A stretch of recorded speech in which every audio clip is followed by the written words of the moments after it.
reka dusubize ikibazo cy'umuvandimwe watubajije niba koko City Tower yo mu mujyi wa Kigali yaba ariyo nyubako ndende ya mbere iri ku isi.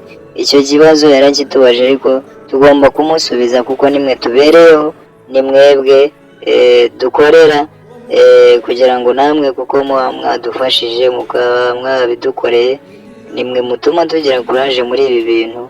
Niyo mpamvu iki gisubizo ngiye kukimusubiza mu buryo burambuye mu minota nka 15, nkamubwira n'ibindi bihereranye nabyo, nkamubwira ku zindi nyubako ndende turareba niba koko City Tower nayo yaba irimo mu nyubako ndende 10 tugiye kugarukaho muri iki kiganiro. Bantu mukurikira Life TV, ngira ngo muri inshuti zacu, muri abavandimwe, muradufasha ndetse mukaduha na kuraje nk'uko twari twabivuze, nk'uko duhora tubibabwira. Ubu ngubu noneho tugiye kubaha top 10 y'inyubako ndende za mbere ku isi. Ikibazo cyari cyabajijwe n'umuvandimwe niba kuko City Tower yaba ari iya mbere mu nyubako ndende zo mu isi, akaba nanone yibajije akavuga ati ese yaba iri nibura muri top 10, iri muri zingahe za mbere? Nibyo bintu tugiye kurebaho. Ese nawe ibaze uti ese City Tower yaba iri mu myanya ya mbere 10 mu nyubako ndende ziri mu isi? Nibyo tugiye kugarukaho, ariko mbere y'uko tubaha top 10 reka tubanze tuvuge ku yindi nyubako itangaje cyane iri buze nko ku mwanya wenda ngira ngo nkuwa gatandatu. Nayo ni inyubako itangaje, ifite abakerarugendo batandukanye, ifite ibikorwa byinshi, ama office, ifite ubucuruzi, ifite ibintu byinshi bigiye bitandukanye, ifite ahantu ama enjoyingira, ifite ibintu byinshi cyane, ibibuga. Ngira ngo tugiye kubanza tubivugeho, nyuma tuze tubahe top 10 y'izo nyubako za mbere 10. Noneho ino nyubako tugiye kubanza kubabwiraho bayita Burj Khalifa. Burj Khalifa ni inyubako iherereye mu mujyi wa Dubai muri UAE nyine nk'uko mubizi, United Arab Emirates, hariya mu Barabu. Ikaba baratangiye kuyubaka mu mwaka wa 2004, bayisoza muri 2010.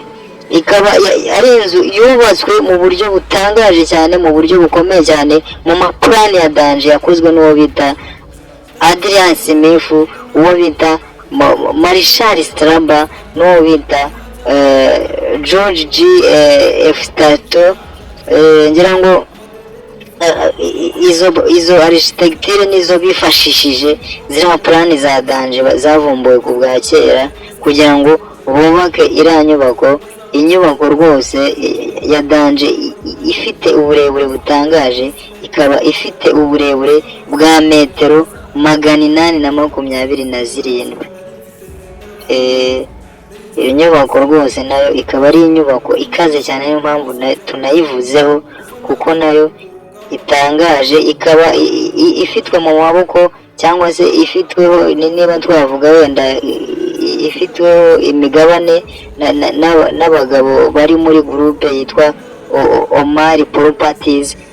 Bagiye bafite property nyinshi muri hariya mu Barabu, nabo bakaba bafite imigabane muri ino nyubako. Ngira ngo niba ari n'iyaba Rono, gusa n'aba owner, ariko main owner wayo akaba n'umuyobozi umuherwe ukomeye cyane, bamwita Mohamed Araba, ari nawe wafomye iyi ngiyi Omar Properties. Irimo bano bagabo, akaba ariwe uyihagarariye, ni nawe main owner kuri ino nyubako.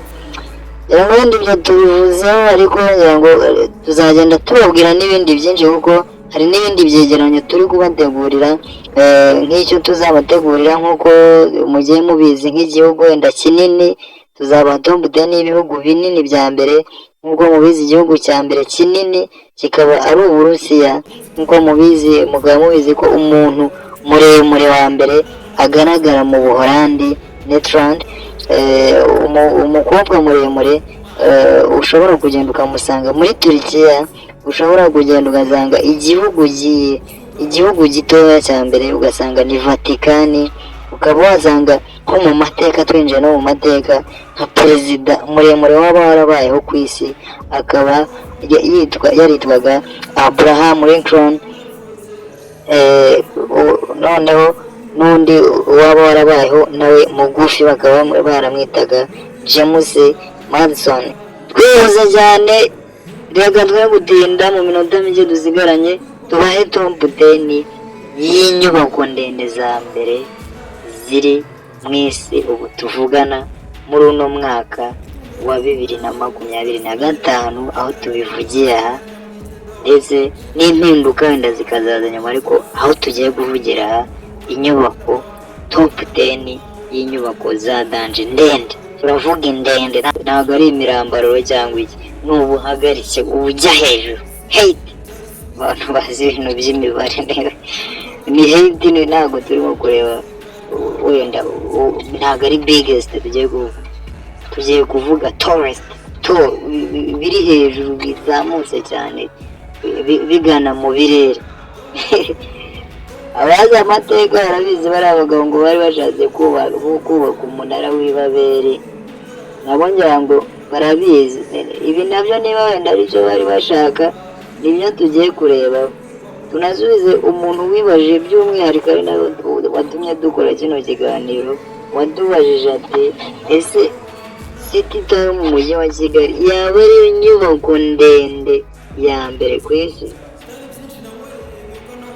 Gusa njye igisubizo namuhaye, namubwiye ngo oya.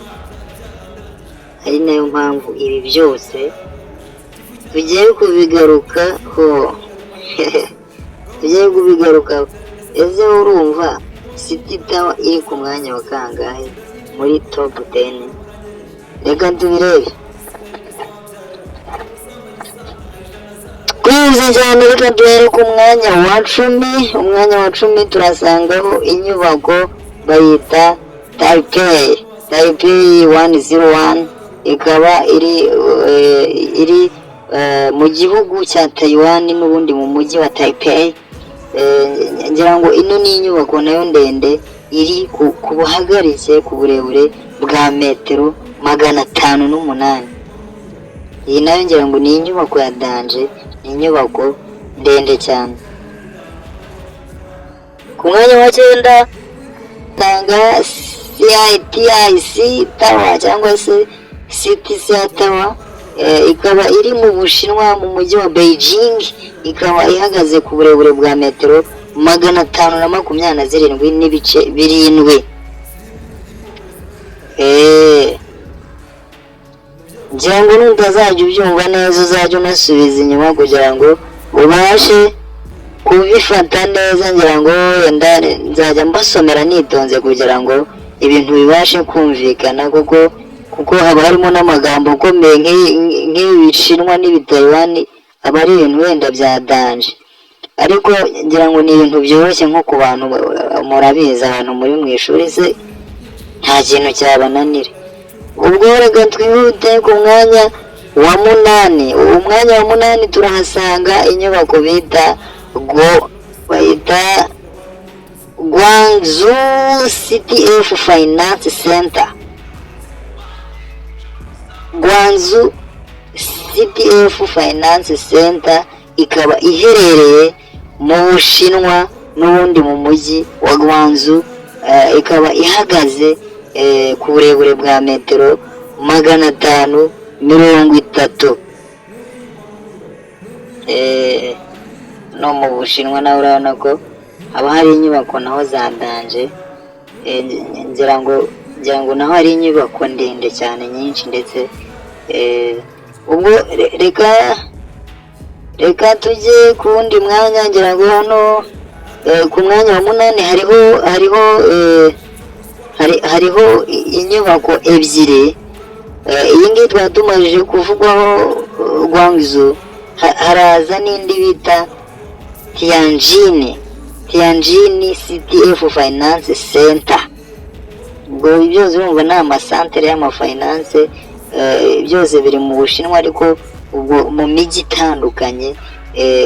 Nayo iyi ngiyi Tianjin nayo niyo mu Bushinwa irareshya n'iyi nayo muri Guangzhou. Tianjin n'ubundi hari naho mu mujyi umwe wo mu Bushinwa nayo ihagaze kuri metero 530 n'ubundi. Twese cyane turaza ku mwanya wa karindwi. Umwanya wa karindwi turasanga inyubako bita One World Trade Center. Urumva nayo ni y'ubucuruzi. One World Trade Center ihagaze kuri metero ku burebure bwa metero 541 n'ibice bitatu. Ikaba iri mu mujyi wa New York City hariya muri USA. Reka twihute cyane City iraza kuba imbere ko ndebe itarazamo. Reka dukomeze ku mwanya wa gatandatu turasanga inyubako bita Lotte World Tower. Ikaba ihagaze ku burebure bwa metero 554 n'igice. Ikaba iherereye muri Seoul hariya muri mu South Korea. Ngira ngo nayo ni inyubako ndende. Twihuse cyane nanone reka tugaruke ku mwanya wa gatanu turasanga Ping International Finance Center. Ngira ngo byose urumva nyinshi harimo finance nyine, nayo akaba ari inyubako yo mu Bushinwa iherereye hano muri uno mujyi wa Shenzhen. Nayo ikaba ihagaze ku burebure bwa metero 599 n'igice kimwe. Ku mwanya wa kane turasanga The Clock Tower. Ikaba ihagaze kuri metero 601. Ikaba iherereye i Maka muri Saudi Arabia. Ku mwanya wa gatatu turasanga Shanghai Tower. Ihagaze kuri metero 632. Ikaba iherereye n'ubundi mu Bushinwa hariya mu mujyi wa Shanghai. Ku mwanya wa kabiri tuhasanga Medeka 118. Ihagaze kuri metero 678 n'ibice 9. Ikaba iherereye muri Kuala Lumpur muri Malaysia. Ubwo rero umwanya wa mbere ngira ngo reka turebe ko tutigeze tubonaho, ntabwo twigeze tubona City Tower, ariko ndabona tugeze ku mwanya wa mbere. Urakeka ari ubuhe? Reka tuburebe. Ku mwanya wa mbere turasanga inyubako ya Burj Khalifa. Iherereye mu mujyi wa Dubai hariya muri UAE, United Arab Emirates. Ikaba ari inyubako ihagaze ku burebure bwa metero 828. Inyubako batangiye kubaka 2004, inyubako bakayisoza 2010. Itwaye ngira ngo amadolari arenga amadolari y'amabiliyari agera muri arenga 200. Ngira ngo ni inyubako nayo, inyubako ya danje, inyubako ifite ibikorwa byinshi bitandukanye by'ubucuruzi, ifite ibikorwa biberamo inama za politike, ifite amahuriro, ifite byinshi cyane. Buri kimwe cyose gishoboka wagisanga muri ya nyubako ya Burj Khalifa. Akaba ariyo nyubako ya mbere, ubu ndangira ngo muzagenda mubona n'ibindi byinshi nk'uko twabibabwiye. Tuzababwira na top 10 y'inyubako ndende mu mujyi wa Kigali, bahereza inyubako ndende muri Afurika. Ibintu byinshi tuzagenda tubabwira.